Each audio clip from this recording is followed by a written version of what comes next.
Las leyes de la guerra. Claves para el perfeccionamiento del nivel de juego. Análisis del ejército activo del ajedrez que dirigen los campeones del mundo para planificar los ataques y defensas en el campo de batalla. Cada jugador dispone de 32 casillas y 16 piezas separados por el límite.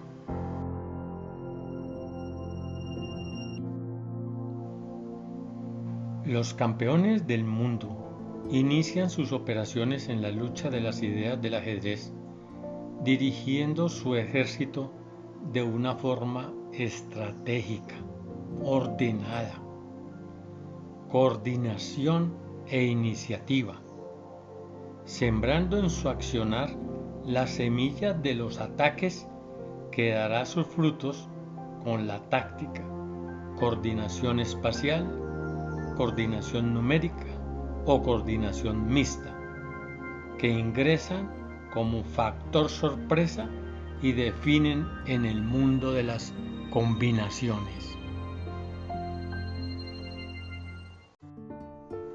Al finalizar la partida que sostuve contra el campeón mundial Miguel Tal, me dijo que se había preparado para luchar por el título mundial asistiendo en sus ratos libres a las clases de pioneros de Moscú para reforzar las ideas de los principios básicos, estratégicos y tácticos de cada una de las piezas del juego de ajedrez. Y esto le fue de gran ayuda para conquistar el 8º título de campeón del mundo en 1960.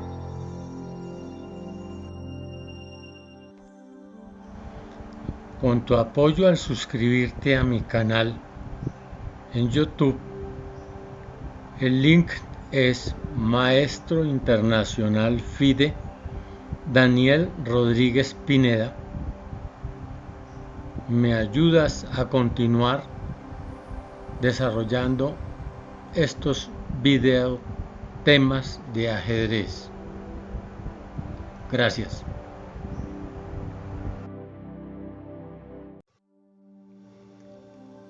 En los siguientes programas se los dedicaremos a mirar y a analizar cómo los campeones del mundo conducen su ejército. Se basan en la fuerza estratégica y táctica de cada una de las piezas y peones de nuestro ejército, que dependen de la posición de su ubicación atacante, de su acción coordinada y de disponer de la iniciativa. 3 elementos dinámicos fundamentales en el análisis del ejército que comandan los campeones del mundo en la batalla de las ideas del ajedrez: la estrategia, la táctica y la iniciativa.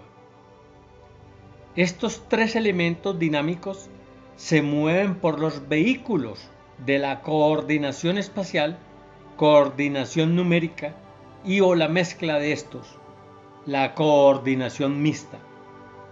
Sin estos vehículos carecerían de valor la estrategia, la táctica y la iniciativa.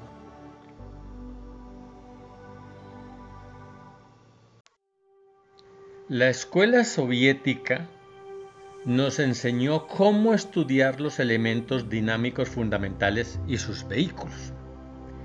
Debemos estudiar profundamente cada una de las piezas con sus elementos dinámicos. Esto lo haremos estudiando modelos o ejercicios de forma audiovisual, cómo se mueven, su analogía en el movimiento, su ubicación estratégica, su desempeño táctico, su velocidad de reacción. Los que mayor casillas atacan y su mayor velocidad de desplazamiento forman el grupo de las piezas más efectivas para los ataques.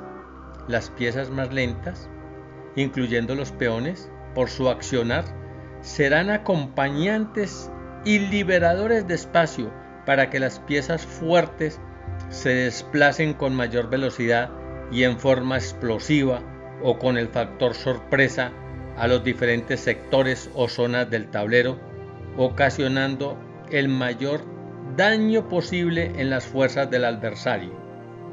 Posteriormente incluiremos los elementos dinámicos, la coordinación de lo más sencillo a lo más complejo que forman el mundo de la táctica en el ajedrez.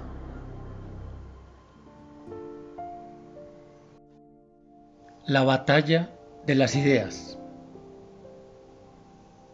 Esta edición está dirigida a las personas, sobre todo, que quieran conocer cómo los campeones del mundo forjaron el éxito ante el tablero con mucho trabajo en la parte inicial del juego,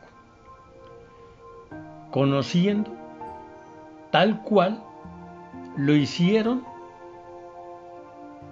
pieza por pieza, análisis de su fuerza y debilidad, su capacidad estratégica, que dependían de su ubicación y en la capacidad táctica que realizan en su ejecución. Conozcamos desde el inicio los aportes de estos grandes talentos, campeones del mundo, en la batalla de las ideas.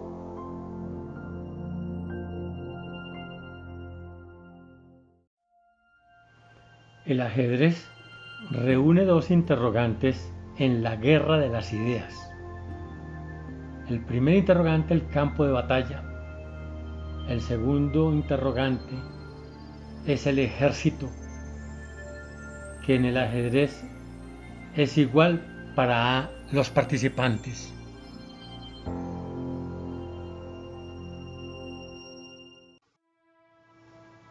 Damián Philidor era el mejor jugador antes del primer campeón mundial William Steins. Philidor deja en su obra Análisis del juego del ajedrez muchos de los primeros principios que fueron utilizados por Steins para convertirlos en leyes. En aquel entonces era la era romántica. Los ataques seducían a todos los jugadores. El contraataque no se hacía esperar. Todos estos eran directos al rey, no importaban las piezas. Aparecieron los maestros del ataque descubriendo brillantes combinaciones, enmarcándolas en el inicio del mundo de las combinaciones. Pero se inició también la era de las defensas, las pequeñas defensas. Philidor empieza a sacar normas que fueron utilizadas por Steins, donde las piezas se desarrollarían detrás de los peones.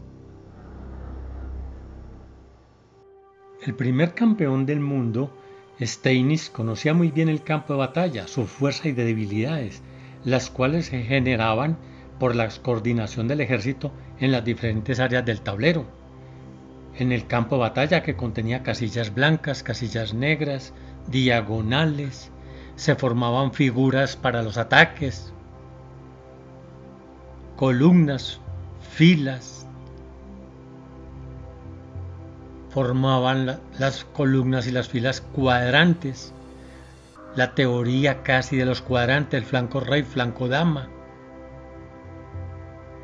territorio blanco, territorio negro, la importancia de las casillas centrales, las casillas circundantes o glorietas del centro, la importancia de ese cuadrante central,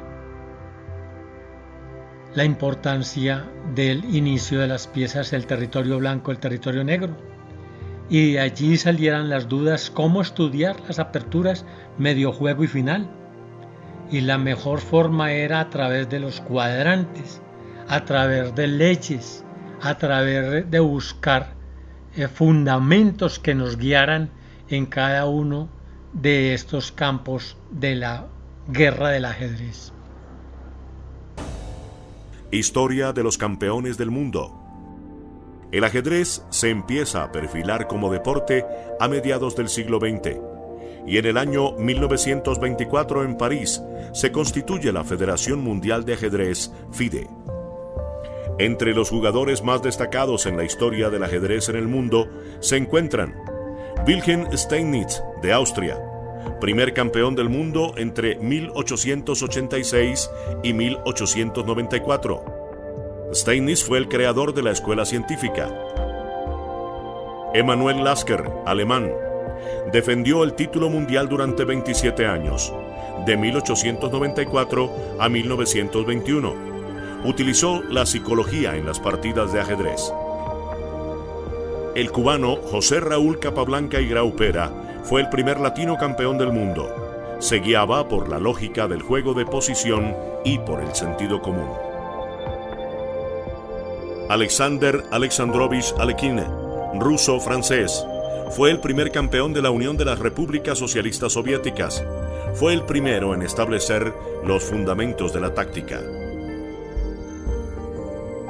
Mikhail Moisevich Botvinnik, soviético, campeón del mundo en 3 oportunidades, 1948 a 1957, 1958 a 1960 y 1961 a 1963. Botvinnik fue el fundador de la Escuela Soviética de Ajedrez.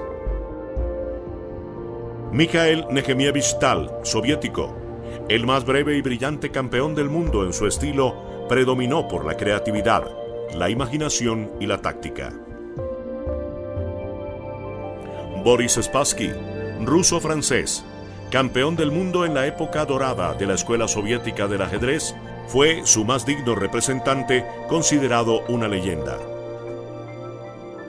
Robert James Fisher, estadounidense, campeón del mundo en el periodo 1972 a 1975, considerado el genio más grande que ha dado el ajedrez y el precursor del actual desarrollo del ajedrez en el mundo. Garry Kimovich Kasparov, ruso, campeón del mundo entre 1985 y 1993, obtiene el título en Sevilla, España, al derrotar en una maratónica prueba en 3 encuentros al ruso Anatoly Karpov, tras 6 meses y 48 partidas. En el año 2008, el indio Viswanathan Anand vence a Vladimir Kramnik, convirtiéndose en el 15 campeón del mundo. Se destaca por su creatividad en los finales. Su forma de juego es similar a la del cubano Capablanca. Sencillo, lógico, con gran sentido común y una gran innovación en el repertorio de aperturas. Steinitz fue el primer campeón del mundo y prácticamente el que inició el estudio de la estrategia de ajedrez y clasificar el ajedrez como verdaderamente una ciencia, donde se debían tener principios. Y fue el creador de la escuela científica completamente del ajedrez, donde sabía que al inicio el jugador contaba con 32 casillas y 16 piezas, y que debía incrementar lentamente el número de casillas y lentamente el número de piezas para poder triunfar. Emanuel Lasker aplicó la psicología al ajedrez, donde decía que el ajedrez es la lucha entre 2 voluntades, y estudiaba completamente al adversario y se preocupaba mucho por las jugadas que más le molestaran al adversario. En cambio, Capablanca analizaba las posiciones y las miraba desde una forma sencilla de la coordinación de piezas con el tablero de ajedrez, y le importaba más las sutilezas pequeñas. Alejandro Alekhine fue el primero en establecer los fundamentos de las combinaciones. Se daba cuenta que en el tablero de ajedrez existía no solo la relación de control del espacio y las piezas, sino que las piezas se podían coordinar y hacer ataques violentos al rey. Él fue el fundador de la táctica. Miguel Botvinnik fue el creador de la Escuela Científica de Ajedrez, donde formó grupos para estudiar tanto el juego del ajedrez, crear grandes maestros del ajedrez, mirar en qué fallan los jugadores de ajedrez, desarrollar la parte científica del ajedrez, la parte táctica y la parte física de los jugadores de ajedrez. Se preocupó por el desarrollo de la verdadera escuela soviética de ajedrez. Creaba los principios y los hacía respetar. Llega Miguel Tal y él rompe todos los principios científicos del ajedrez y crea una combinación entre la ciencia y la táctica.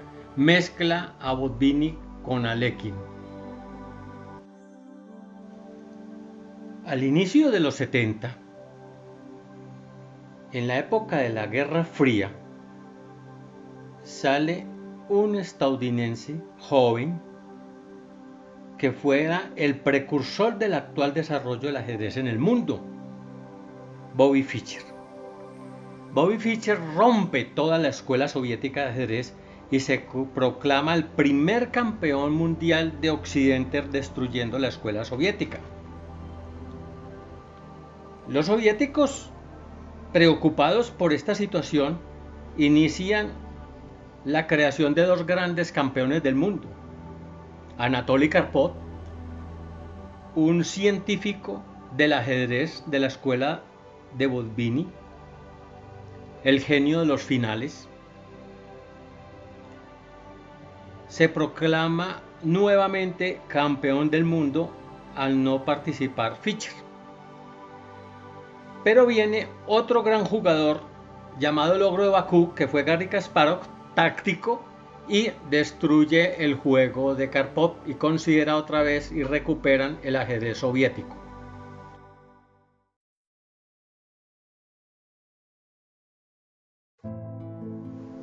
Viswanathan Anand, el campeón del mundo número 15, conocido como el Tigre de Mandaras. Su juego es muy similar al de Capablanca. En el año 2000 se enfrenta contra Alexei Shirov, el mejor jugador español del momento, por el título de la FIDE, obteniendo 3 victorias y un empate, conquistándolo el título de campeón del mundo y convirtiéndose en el primer campeón mundial no ruso después de 25 años.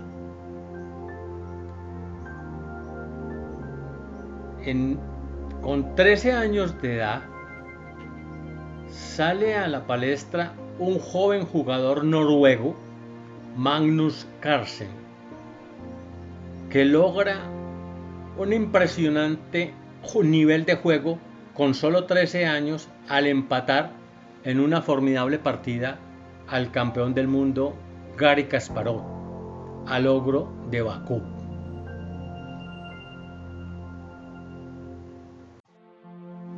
El viernes 22 de noviembre del 2013 llegó la era de un nuevo campeón mundial de ajedrez, Magnus Carlsen.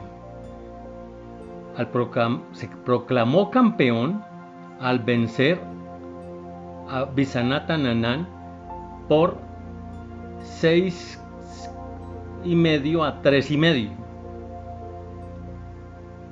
coronándose con una gran hazaña y marcando unos días después un récord impresionante al pasar del ranking de 2.880 puntos de Elo. En el 2014 participa en los campeonatos mundiales de partidas rápidas a 30 minutos y blitz a 5 minutos, obteniendo ambos títulos. Se proclama campeón mundial de rápidas, campeón mundial de blitz, y este año obtuvo la Copa Mundial de Ajedrez. El resumen lo pueden ver en ChessBase, ordenadores. Como enseñaba el tercer campeón del mundo José Raúl Capablanca en su libro Fundamentos del ajedrez, el progreso en nuestro nivel de juego requiere conocer profundamente cada pieza, incluyendo los peones y su espacio, las piezas y peones como elementos teóricos, su fuerza, su debilidad, su ubicación y su dinámica. Esto es verdaderamente cuando iniciamos a colocarlos en la práctica, confeccionando leyes o principios simples, pero bien fundamentados. Cada posición requiere de una evaluación, ubicación de sus elementos estratégicos y tácticos con un futuro dinámico o estático de ataque o defensa.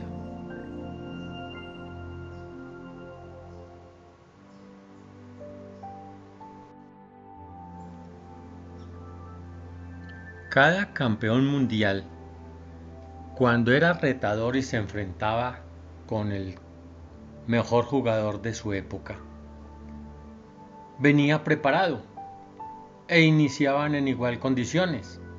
Tenían conocimiento de su campo de juego y el campo de juego del adversario.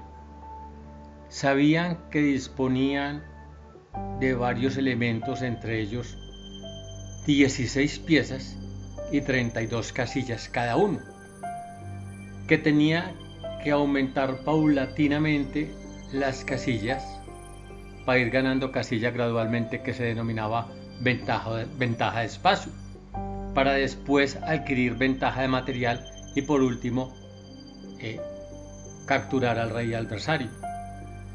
También estudiaban mucho al adversario, conocían qué le gustaba, qué no le gustaba, sus aperturas, sus mediojuegos, sus finales, etc.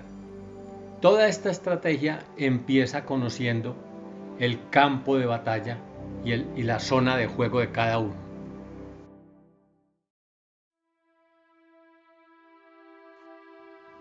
El segundo campeón del mundo, Emanuel Lasker, estableció que el ajedrez es lucha. Incluye la psicología y el estudio de los elementos externos que influyen en el resultado de la lucha. Al inicio se disponen de 32 casillas, 16 casillas blancas y 16 casillas negras, y 16 piezas, de las cuales 8 son peones. Al iniciar la lucha se disponen de elementos técnicos activos, el movimiento de cada pieza que se fundamenta en el plan que se construye con ideas siempre en armonía por maniobras, amenazas dirigidas a limitar los recursos a través de limitar la actividad y el movimiento de las piezas y peones del adversario. Esto es para dificultar la defensa y las jugadas de contraataque del adversario. La lucha es la batalla que se forma desde su inicio con principios y leyes que se registran en la mente de los participantes en las batallas del ajedrez.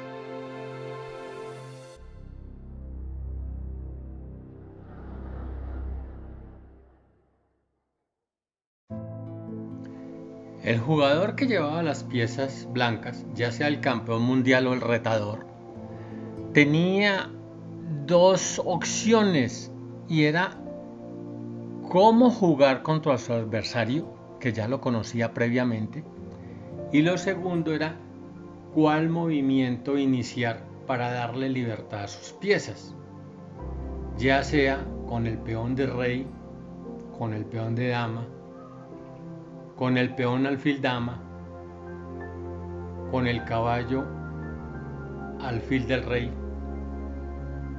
Cada una de estas jugadas, fuera de factores psicológicos, también tiene esquemas posicionales diferentes y el desarrollo de las piezas diferente. Por lo general, en las aperturas se busca sacar las piezas lo más rápido posible, controlando el centro, colocando al rey en seguridad y sacando en coordinación las piezas menores.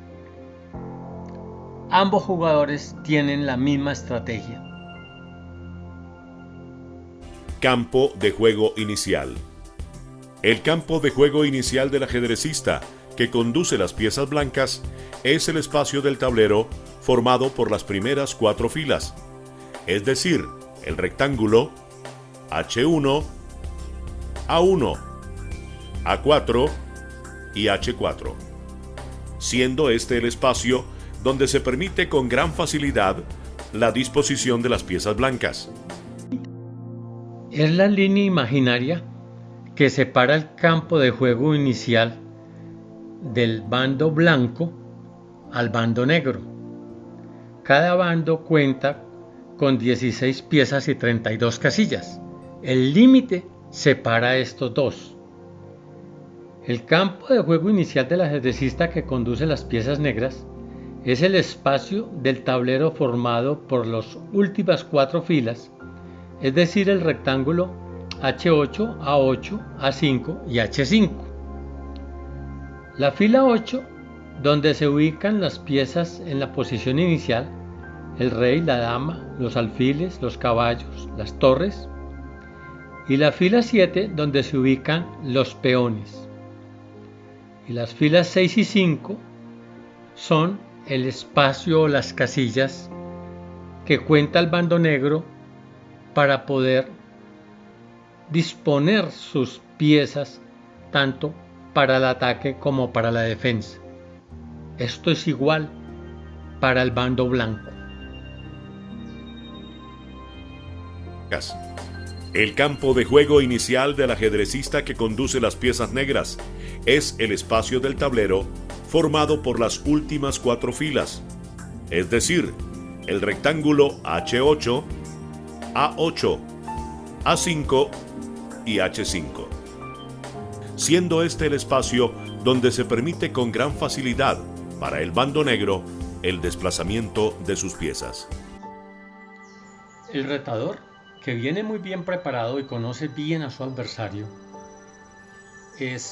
elige que ya de mano ha preparado una defensa que consiste en regla general en un sistema sólido. Sabe que el blanco con la primera jugada tiene la iniciativa. La iniciativa es una ventaja. El negro lo que va a intentar es equilibrar esa ventaja desde la salida. Y para ello busca en una forma similar o simétrica una estructura de peones sólida que resista un ataque prematuro y a la vez busca los mismos elementos: un control del centro, desarrollo armónico de las piezas, seguridad del rey y contrarrestar la iniciativa del adversario a largo plazo. Sabe que después de unas 15 o 20 jugadas ha equilibrado el juego y el blanco es el que tiene que arriesgar.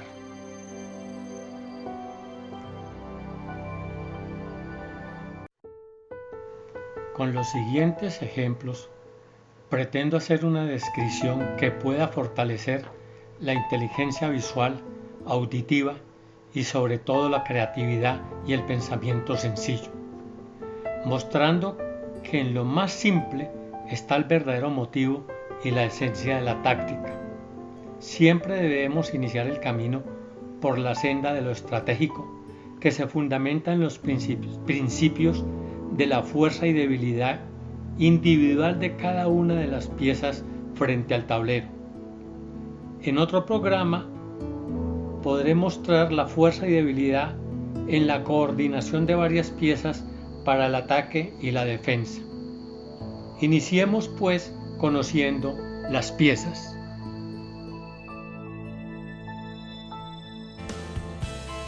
Las piezas de ajedrez.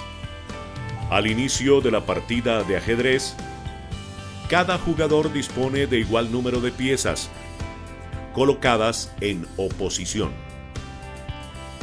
Las 16 piezas de color claro se denominan piezas blancas, distribuidas en las filas 1 y 2. Las 16 piezas de color oscuro se llaman piezas negras, dispuestas en las filas 7 y 8. El diseño Staunton de ajedrez es el modelo de piezas utilizado por la Federación Mundial de Ajedrez, FIDE, para los diferentes torneos internacionales. Colocación del tablero de ajedrez. Cada jugador dispone la casilla blanca a la derecha.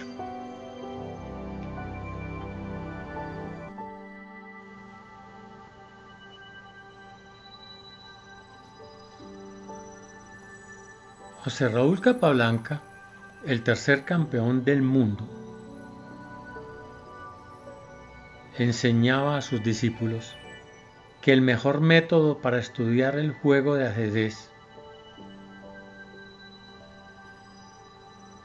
lo primero que debía hacer el estudiante era conocer y analizar profundamente el poder individual de las piezas y su coordinación con pocas piezas para perfeccionar los ataques y las defensas y conocer la estrategia y la táctica, es decir, la fuerza y las debilidades de cada una de estas piezas. Iniciaremos con el estudio, como nos lo recomienda Capablanca, conociendo el movimiento y las gráficas de los movimientos de las piezas, las torres. Las torres. Cada bando dispone de 2 unidades de estas piezas.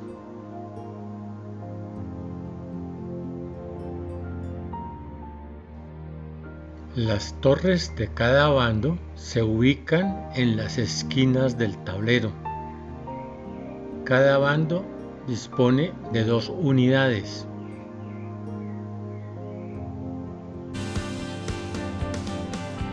Las torres.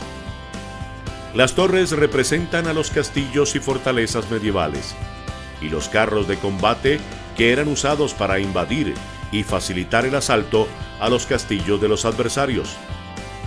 Al comienzo de la partida, cada jugador tiene 2 torres, una colocada en el flanco dama, propiamente en la columna A, TA1 y TA8.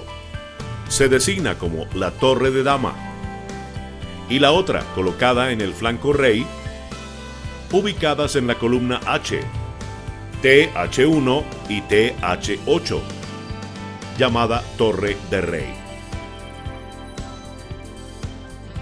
El valor numérico de una torre es equivalente a 5 peones. Las torres son la segunda pieza de mayor movilidad sobre el tablero después de las damas.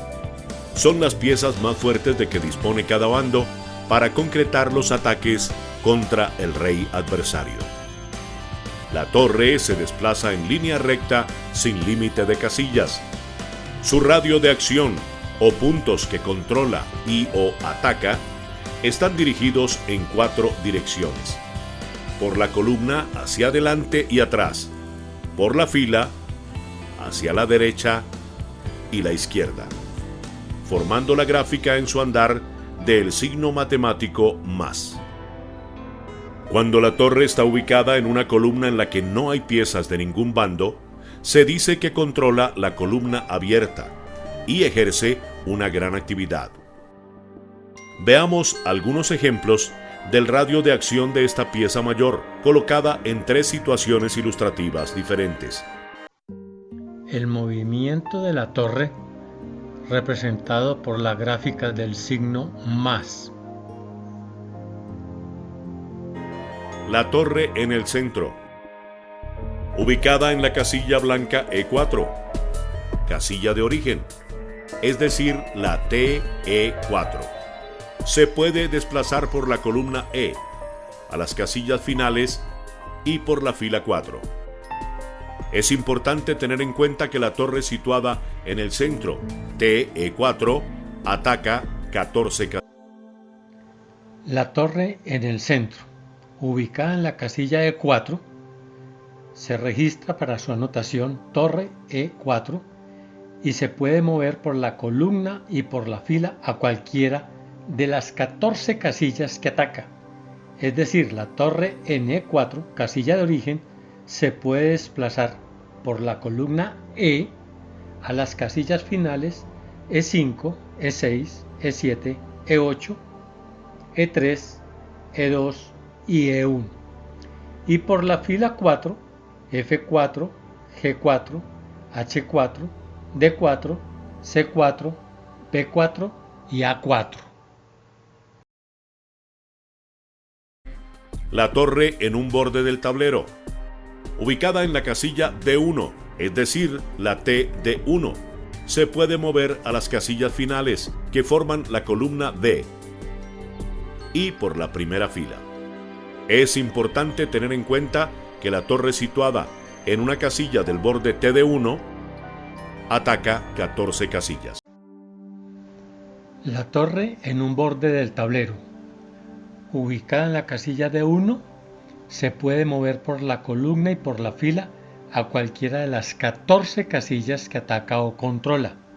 Es decir, la torre D1, que es la casilla de origen, se puede mover a las casillas finales que forman la columna D, D2, D3, D4, D5, D6, D7, D8. Y por la primera fila, E1, F1, G1, H1, C1, B1 y A1. Es importante recordar que la torre situada en el borde del tablero, en torre de 1, ataca o controla 14 casillas.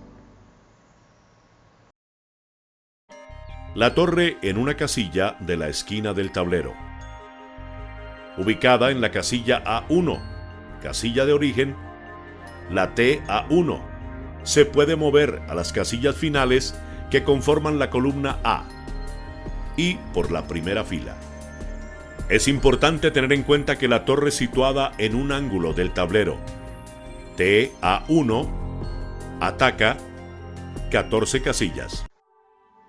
La torre en una esquina del tablero, ubicada en la casilla A1, se puede mover por la columna y por la fila a cualquiera de las 14 casillas que ataca o controla. Es decir, la torre en A1 se puede mover a las casillas finales que forman la columna A, A2, A3, A4, A5, A6, A7 y A8. Y por la primera fila, B1, C1, D1, E1, F1, G1 y finalmente H1.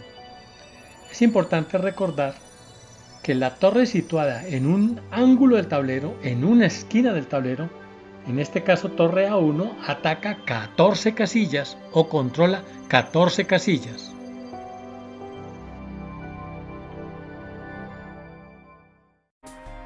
Estrategia de la torre.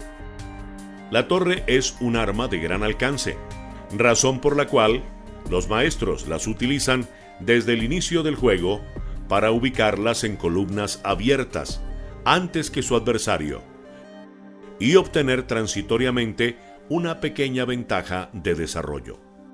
Las torres son más fuertes cuando controlan las columnas abiertas. La debilidad de las torres radica en lo que no pueden hacer. Sus puntos vulnerables son principalmente aprovechados por las piezas del adversario: las diagonales, los saltos de caballo y aislamientos de las zonas activas.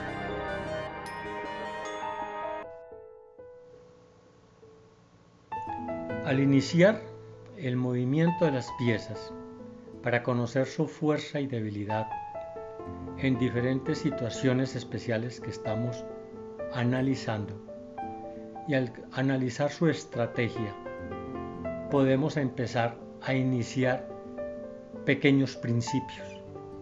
Estos principios confeccionan y forman el plan.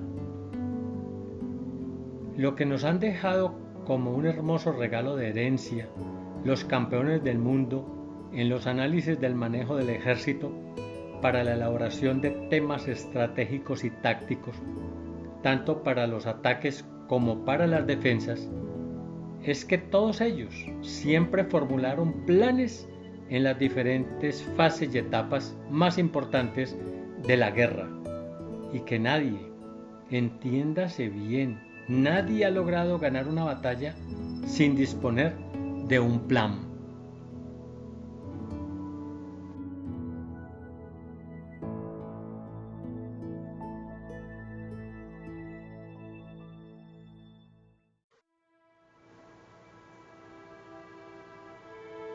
Al analizar la torre y su desplazamiento sobre el campo de batalla, podemos formular las primeras leyes simples que nos ayudarán a conocer cómo se forman, a formar planes y mejorar el nivel del juego. La primera ley que formularemos es la ley de la torre. La torre en cualquiera de las 64 casillas del tablero ataca y o controla 14 casillas, 7 casillas blancas y 7 casillas negras.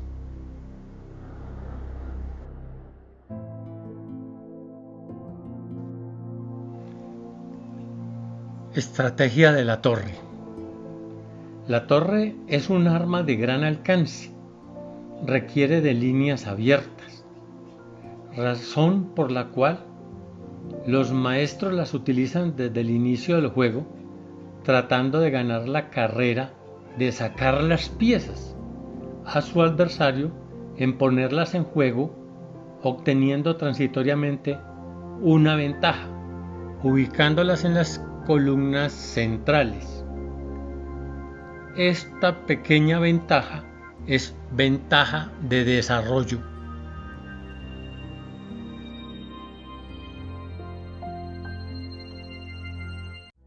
Las torres representan los castillos medievales y los carros de combate que eran usados para invadir y facilitar el asalto de las fortalezas de los adversarios. Al inicio de la partida, cada jugador cuenta con 2 torres, una ubicada en el flanco dama y la otra ubicada en el flanco rey. Las torres y las damas forman el grupo de las piezas mayores. Estas piezas son las armas más poderosas para concretar los ataques contra el rey adversario. La torre se desplaza en línea recta sin límite de casillas.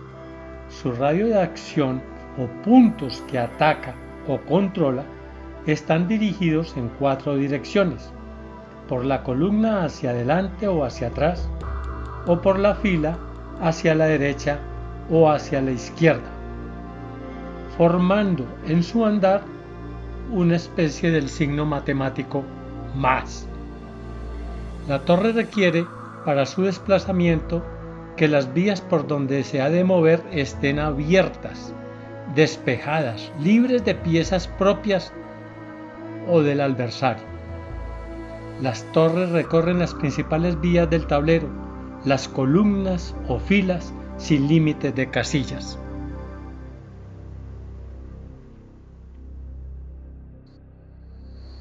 Estrategia de la torre. La torre es un arma de gran alcance, requiere de líneas abiertas, razón por la cual los maestros las utilizan desde el inicio del juego, tratando de ganar la carrera de sacar las piezas en las aperturas a su adversario, en ponerlas en juego, obteniendo transitoriamente una ventaja en el desarrollo. La debilidad radica en lo que no pueden hacer. Los puntos vulnerables son aprovechados por las piezas del adversario, atacando por las diagonales o por los saltos de caballo. También no dejarlas actuar o aislarlas de las zonas activas, realizando aislamientos.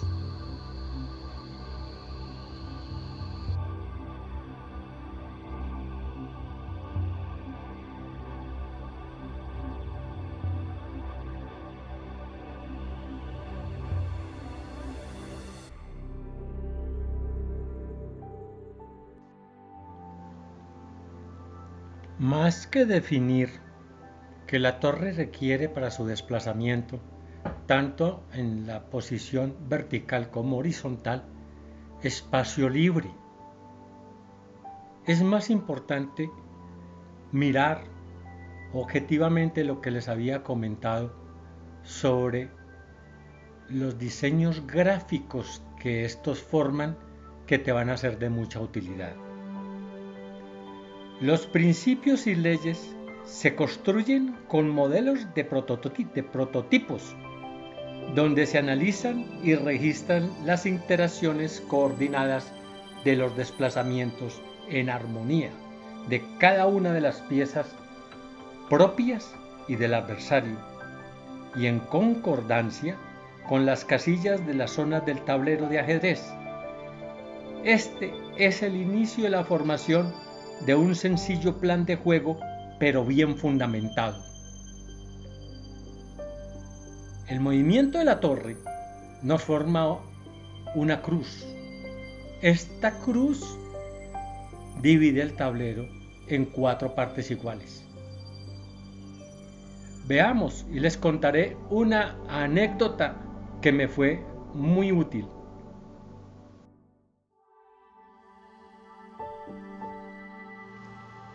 Un elemento fundamental que me ayudó en el progreso y en la formación como maestro internacional de ajedrez fue empezar a mirar el movimiento de las piezas como una especie de dibujos, de arte, figuras que formaban las piezas en su movimiento para crear espacios que demarcaban los límites o las acciones que controlaban estas piezas como barreras para que no pudieran entrar o pasar otras piezas.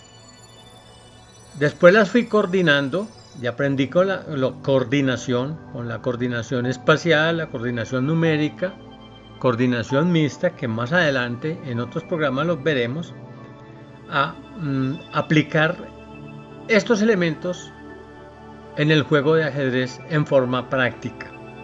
Me dio muy buenos resultados y los quiero compartir con ustedes para que empiecen a mirar creativamente el manejo del movimiento de las piezas con diseños de artes gráficas, con diseños gráficos.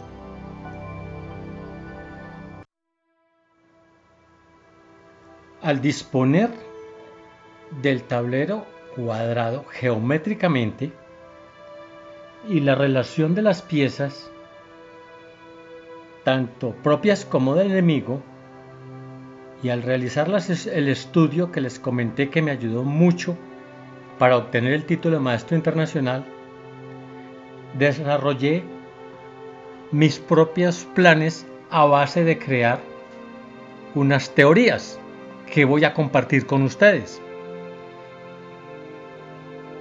Desarrollé la teoría de los cuadrantes, la teoría de las glorietas, la teoría de los triángulos, la teoría de las pirámides. Al igual que la Unión Soviética estudió la armonía de las piezas propias y del adversario, desarrollé, para simplificarlo y hacerlo más pedagógico, esta armonía la dividí en 3 partes y las denominé coordinación espacial, coordinación numérica y coordinación mixta. Espero que sean de su agrado y de forma práctica.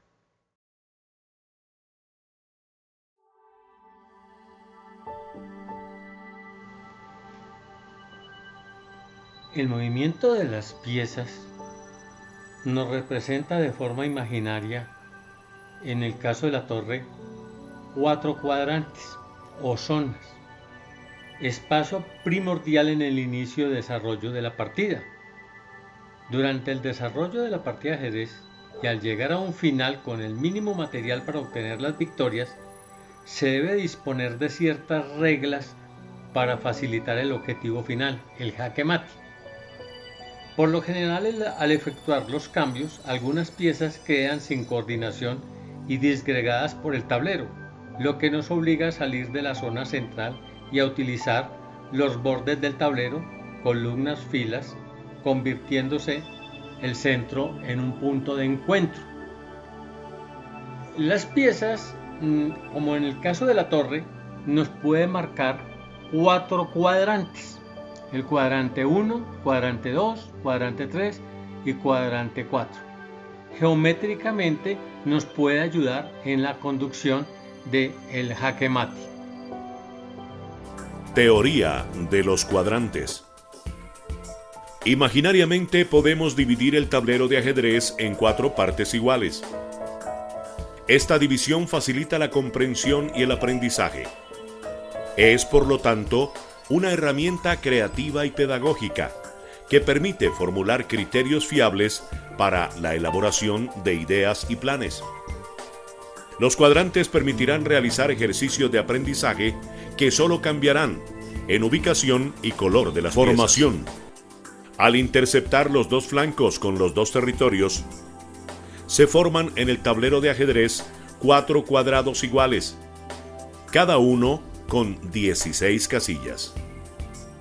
Estos cuadrantes también se denominan zonas y las diferenciamos por su ubicación, nombre del flanco y nombre del territorio donde se sitúan. Cuadrante o zona del rey blanco: H1, E1, E4 y H4. Cuadrante o zona de la dama blanca: A1, D1, D4, A4. Cuadrante o zona del rey negro: H8, H5, E8, E5.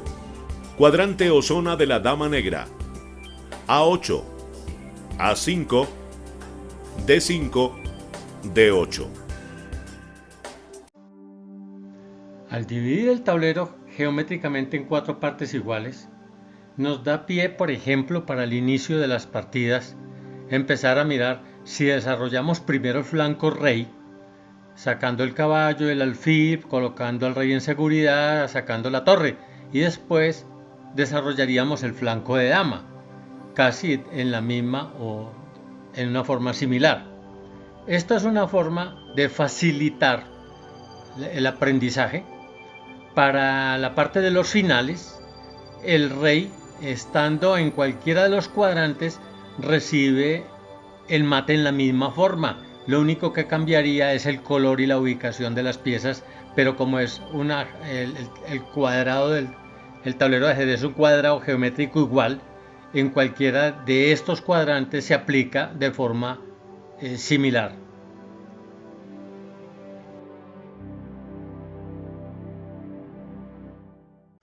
De esta forma, copiándole a los campeones del mundo, fui formando y creando principios y leyes que no solo se fijaron o las fijé, sino que también se fijan en las mentes despiertas y estudiosas a través de los análisis de partidas comentadas. Leyes que se van formando, modificando y ampliando, incluso refutando, y a medida que el conocimiento y a través del análisis y estudio de ejemplos y sobre todo de colocarlos en la práctica, esto es lo que forma al maestro de ajedrez.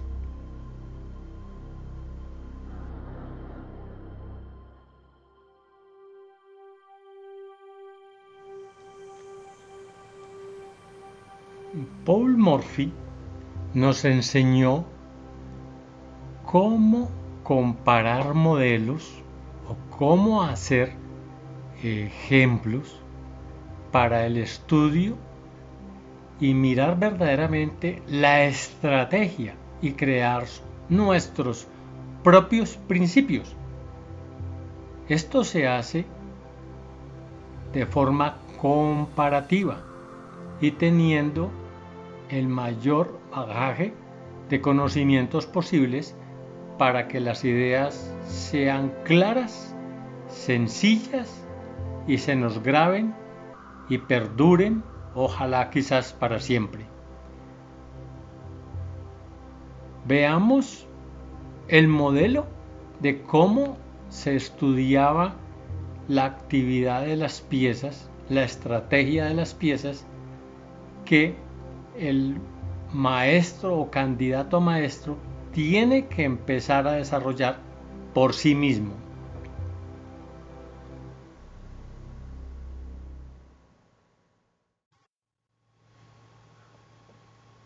En los siguientes diagramas, a pesar de existir un equilibrio de material, hay una gran diferencia por la actividad de las torres.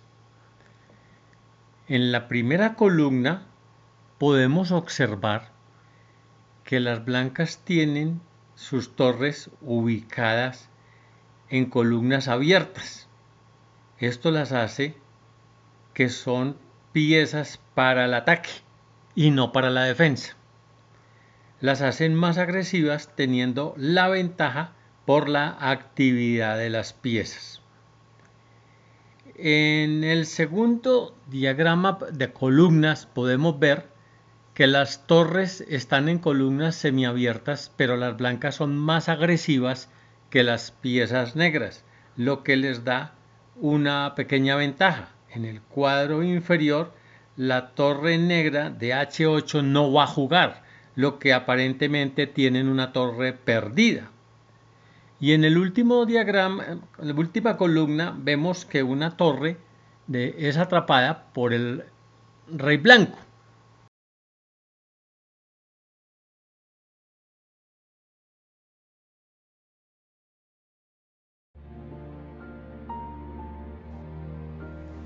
La concentración es una de las valencias cognitivas que desarrolla jugar frecuentemente ajedrez.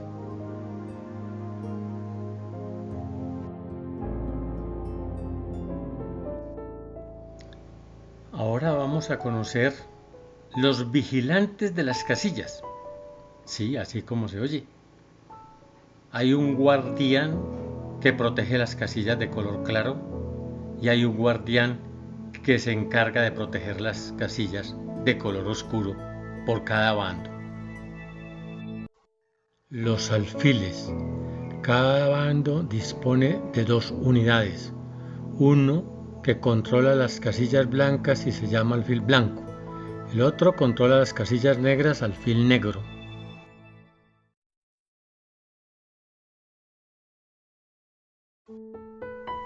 Los alfiles, cada bando ubica su alfil al lado de la dama y al lado del rey.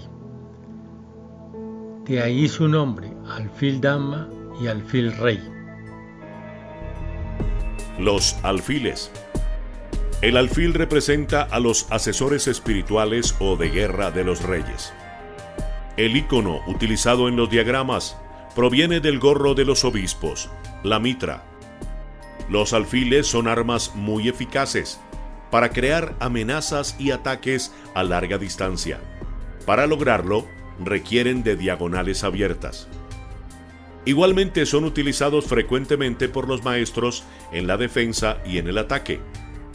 Al comienzo de la partida, cada jugador cuenta con 2 alfiles, uno ubicado en el flanco dama, AC1 y AC8, y se denomina el alfil de dama. El otro se ubica en el flanco rey, AF1 y AF8, llamado alfil de rey. El alfil utiliza en su desplazamiento como vías principales las diagonales y sin límite de casillas. Por la diagonal mayor hacia adelante y atrás. Y de igual manera por la diagonal menor, formando la gráfica en su andar del signo matemático por. Es el responsable de cuidar las casillas de color por donde se desplaza, y no le está permitido cambiar de color de diagonal. El valor numérico de un alfil es ligeramente superior a... El movimiento del alfil es representado gráficamente por el signo por, multiplicando.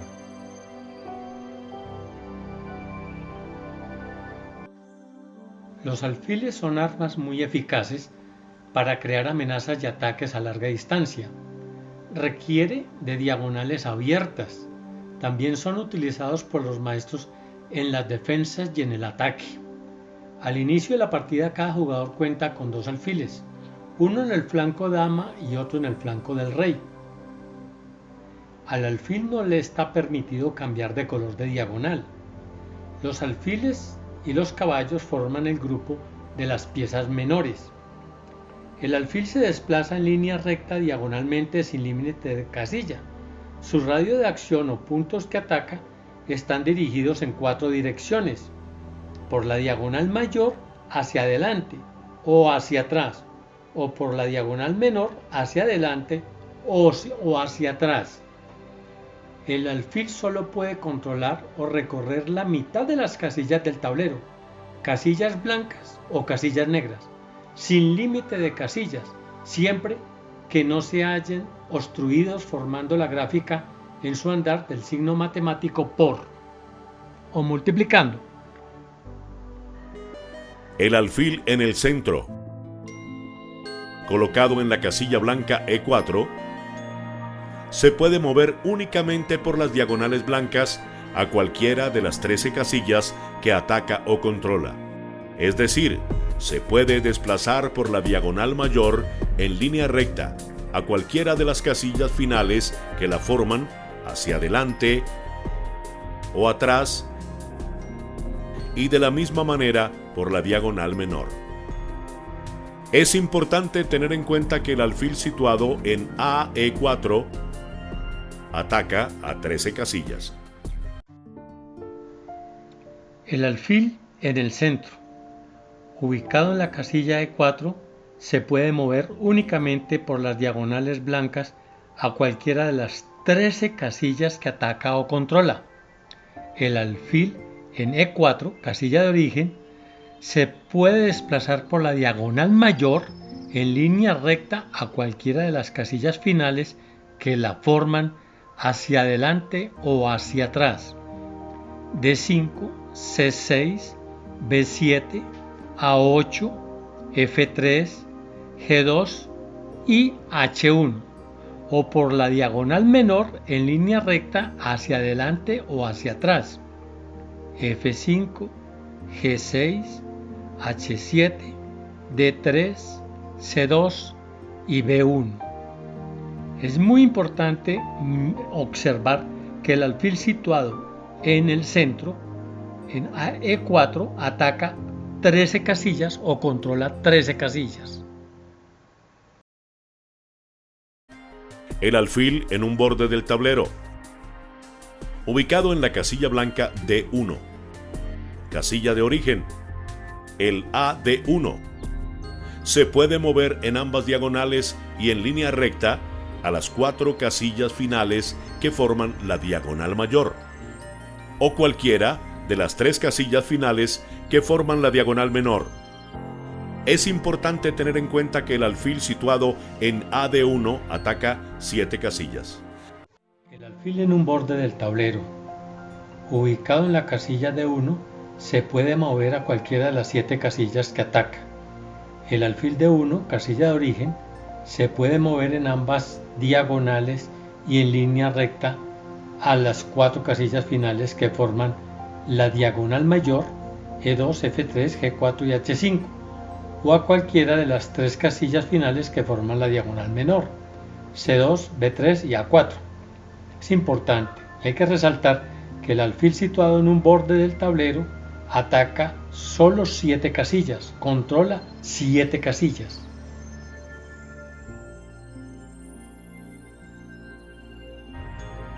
El alfil en una esquina del tablero,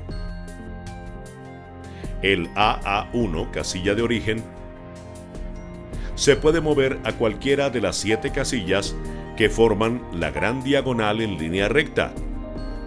Es importante tener en cuenta que el alfil situado en un ángulo como AA1 ataca 7 casillas. El alfil en una esquina del tablero, ubicado en la casilla negra A1, se puede mover a cualquiera de las 7 casillas que ataca. El alfil A1, casilla de origen, se puede mover a cualquiera de las 7 casillas que forman la gran diagonal negra en línea recta. B2, C3, D4, E5, F6, G7 y por último H8. Es importante resaltar que el alfil situado en un ángulo o en una esquina del tablero solo ataca 7 casillas o controla 7 casillas. Estrategia del alfil. La fuerza de los alfiles radica en el control de las casillas del color por donde se desplaza. Su debilidad radica en lo que no pueden hacer o controlar, principalmente por las columnas, filas o los saltos de caballo, así como los encierros y aislamientos de la zona activa. Los alfiles están ubicados de tal forma que en los acontecimientos del juego, el alfil del rey blanco se enfrenta contra el alfil de la dama negra.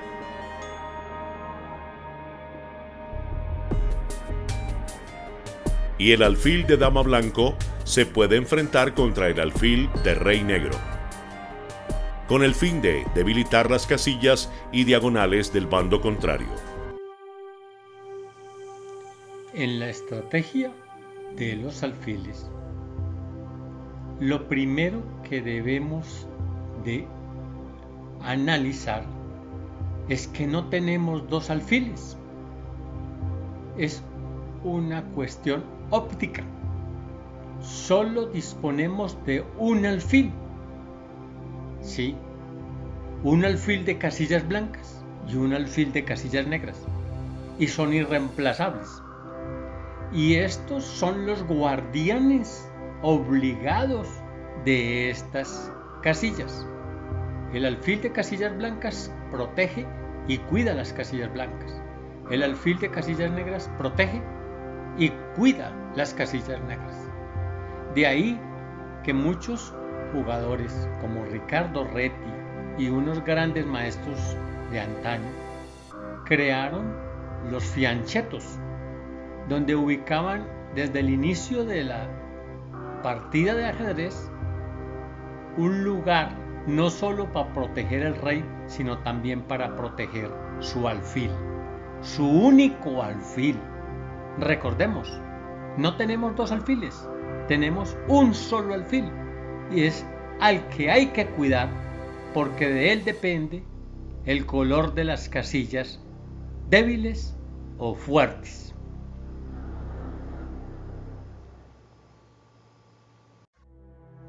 La construcción y formulación de la segunda ley y posteriores se nos hacen más fáciles.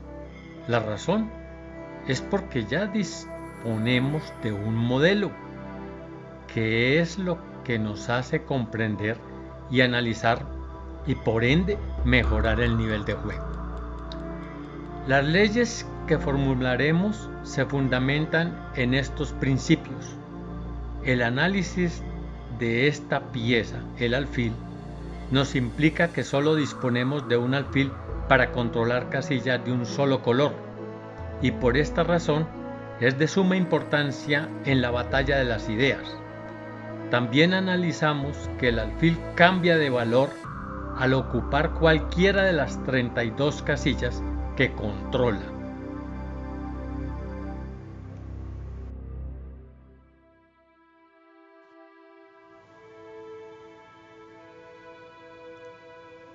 Las leyes de las piezas de ajedrez. El alfil en una casilla central tiene la mayor actividad estratégica por su colocación y táctica por el número de casillas que ataca o controla. 13 casillas. 2. El alfil disminuye de actividad estratégica y táctica a medida que se aleja del centro, hasta ocupar el mínimo de actividad en un borde del tablero con un control de tan solo 7 casillas. Tercero, el alfil es el arma de largo alcance para atacar y defender las casillas de color por donde se desplaza. Cuarto, las piezas de ajedrez dependen de su valor por el número de casillas que atacan o controlan.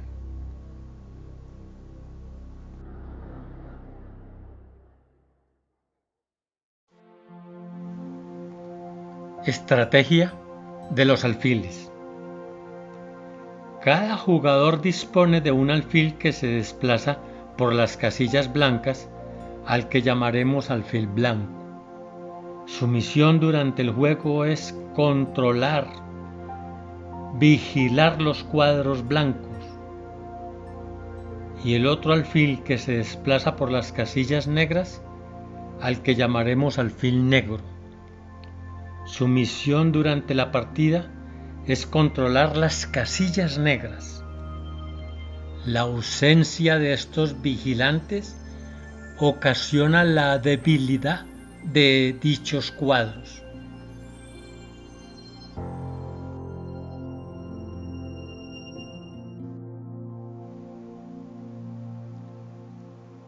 Una de las leyes en su libro Análisis del juego de ajedrez de Philidor, que tomó el primer campeón mundial Steinitz, sobre la actividad de los alfiles, reza: si se cuenta con un alfil de casillas blancas, se debe proceder a situar los peones en casillas negras. Si el alfil es de casillas negras, entonces se debe situar en casillas blancas. Una misión importante del alfil es que se encarga de que las piezas enemigas se sitúen entre sus propios peones. Esto hará que la coordinación y la armonía del oponente sea limitada. David Broisten, en el libro El ajedrez de torneos de Zúrich del 53, comenta: durante mucho tiempo sospeché que la cuestión de la debilidad de las casillas negras y los ataques sobre las casillas negras con que a menudo me encontraba en los libros eran incomprensibles, no solo para mí, sino también para los propios autores de esos libros. Por mi parte, resumí de un modo práctico la cuestión, diciéndome que las casillas negras de mi oponente eran débiles cuando sus piezas se hallaban colocadas en las casillas blancas y no disponía del alfil de casillas negras. Pero si sus piezas no se hallan en las casillas negras, ¿qué podría entonces atacar yo? Así es como razonaba hasta que un día desperté con la idea de que la debilidad en las casillas negras significaba que las piezas que se hallan en las casillas blancas son igualmente débiles. De igual modo, debilidades en las casillas blancas implicaba que las piezas que ocupan las casillas negras son débiles.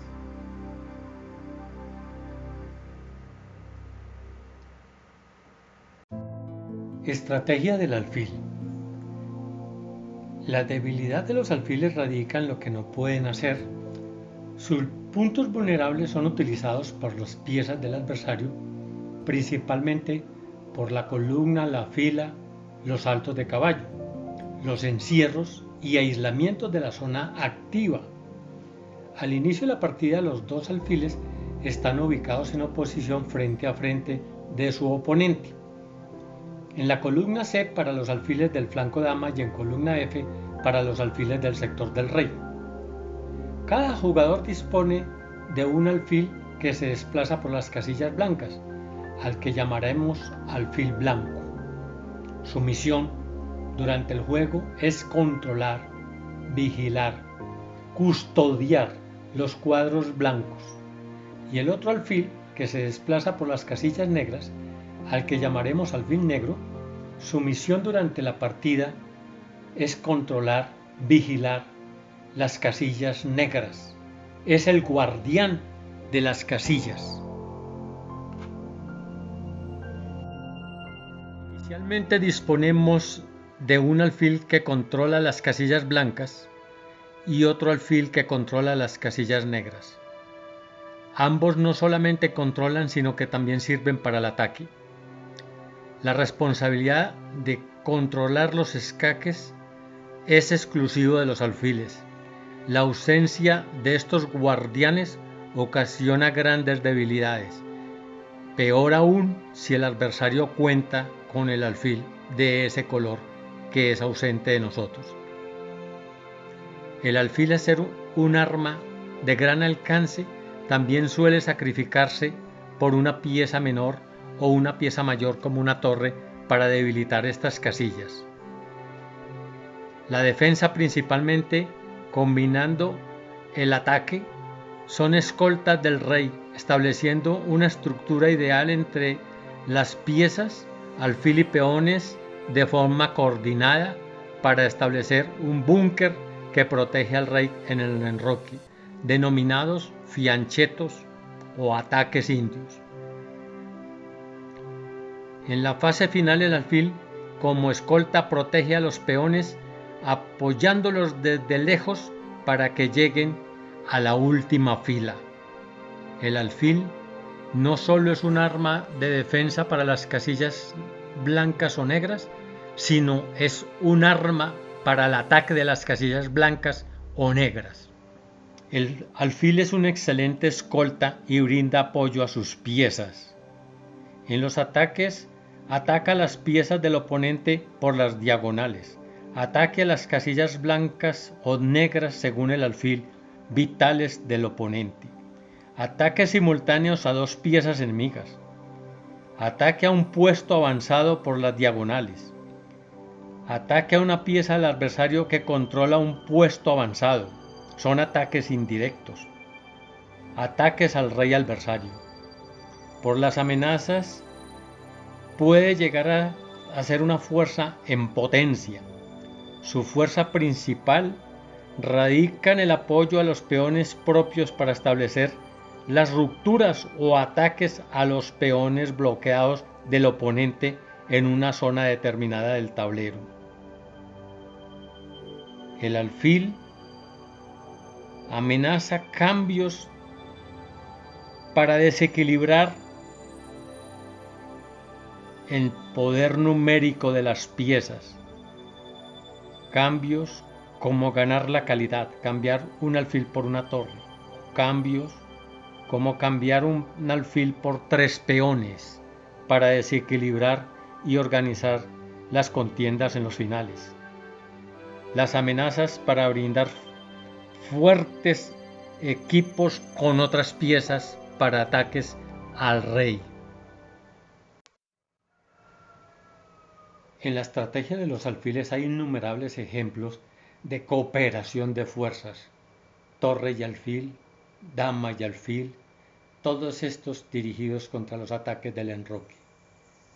La fuerza del alfil radica en la facilidad para llegar a cualquiera de las zonas del tablero controlando las diagonales con gran fuerza devastadora que se incrementa cuando ha desaparecido el alfil centinela del adversario, dejando débiles expuestas a los ataques las casillas blancas o negras que repercuten en todo el tablero. A fin de poder ejercer todo su poder de presión y ataque, el alfil debe tener libre de obstáculos las diagonales y dependen de la actividad coordinada de las estructuras de peones, conociéndose las características como el alfil bueno y el alfil malo. El alfil bueno es cuando sus peones están ubicados en casillas de color contrario. el peón malo cuando sus peones están ubicados en las mismas casillas.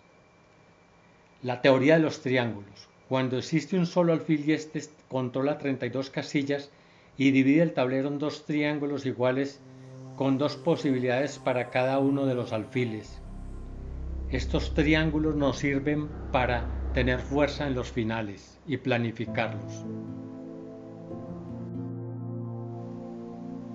Es muy importante que nos familiaricemos no solo con el movimiento de las piezas, sino con el diseño que éstas hacen en su desplazamiento.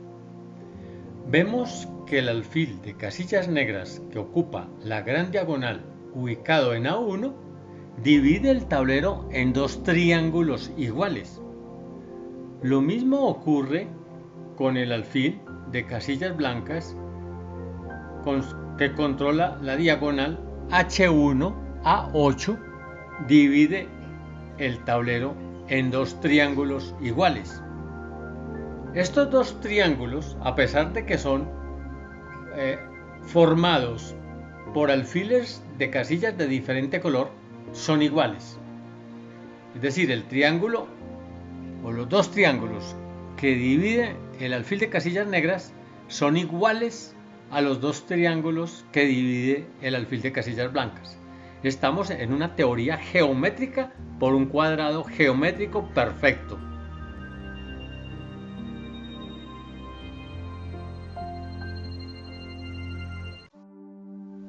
Esta gráfica nos muestra la acción que ejercen visualmente la división de los dos alfiles colocados en la gran diagonal. En la gráfica superior vamos a mirar que se forman cuatro triángulos. En las gráficas inferiores que hemos visto anteriormente se forman cuatro triángulos, dos ocasionados por alfil de casillas negras y dos ocasionados por el alfil de casillas blancas. Estos triángulos son iguales.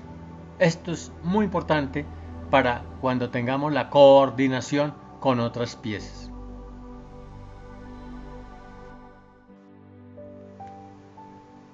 Al tratarse de que el campo de batalla es un tablero geométrico, un cuadrado que tiene sus cuatro lados iguales, al dividirlo diagonalmente por la mitad, nos muestra dos triángulos creados iguales. El alfil de casillas negras divide el tablero en triángulos que podíamos llamar el triángulo 1 y el triángulo 2. Y la diagonal formada por el alfil de casillas blancas de H1 a A8 podríamos denominar que también se llaman los triángulos 3 y 4. Como es una teoría geométrica, 1 es igual a 2, igual a 3, igual a 4. Lo que quiere decir que el 1 también es igual al 4 y lo que quiere decir que el 3 es igual al 1 y que el 3 es igual al 2 y que el 3 es igual al 4.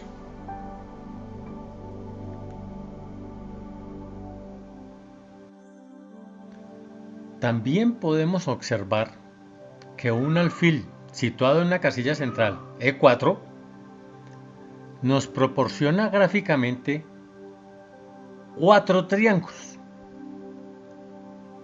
Lo curioso es que los triángulos son el 1 y el 2, dependiendo de la diagonal mayor, iguales, y los triángulos de la diagonal menor, E4, H1, el número 3 y el 4 son iguales.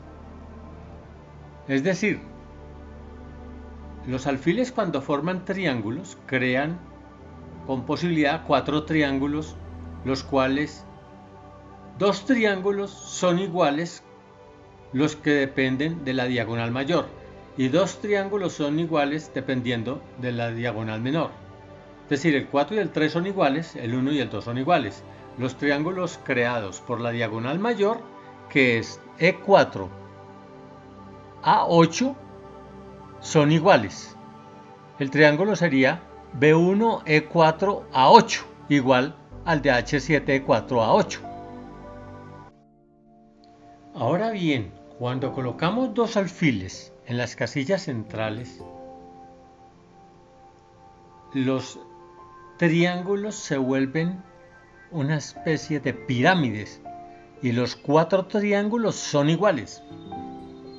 Esto es muy importante porque nos puede dar formas para aplicar principios de estrategia hacia los ataques contra el rey contrario en los finales de partida, que lo veremos más adelante.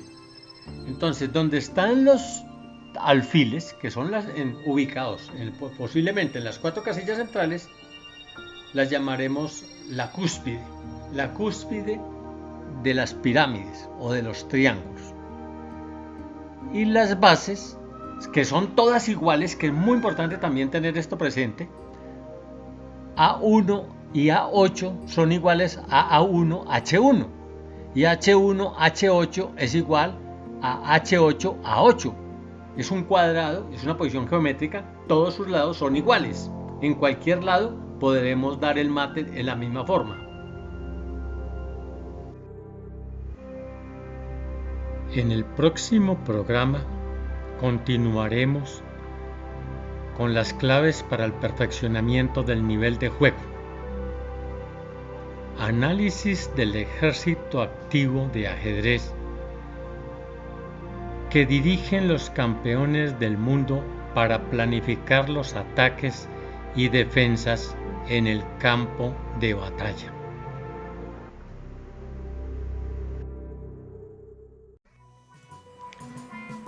En el próximo programa veremos los movimientos, las primeras leyes de la dama, el rey y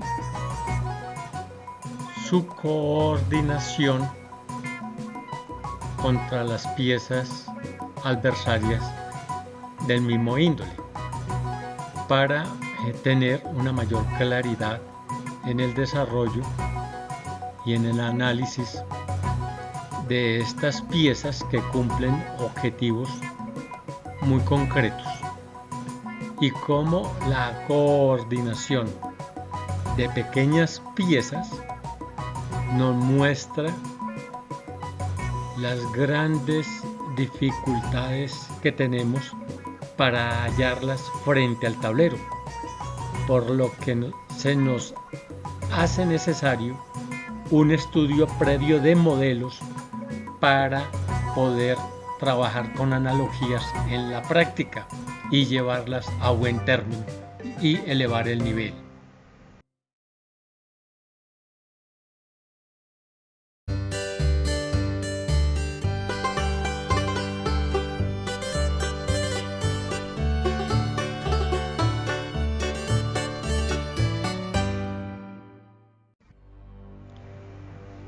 Para los videntes, televidentes que quieran consultar algún tema específico en ajedrez, mis correos son escudea, de escuelas de ajedrez, escudea@gmail.com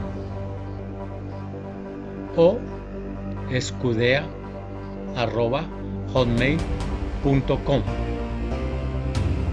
Espero sus intervenciones y sus críticas a los programas elaborados. Muchas gracias.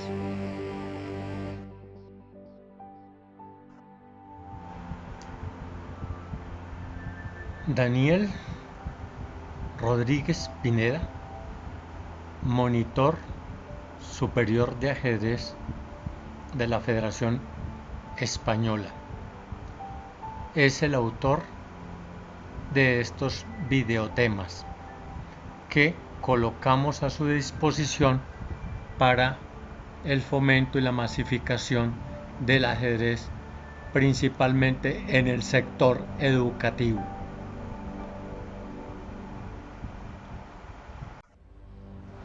Para la suscripción al canal, dirigirse al link en YouTube, Maestro Internacional FIDE Daniel Rodríguez Pineda.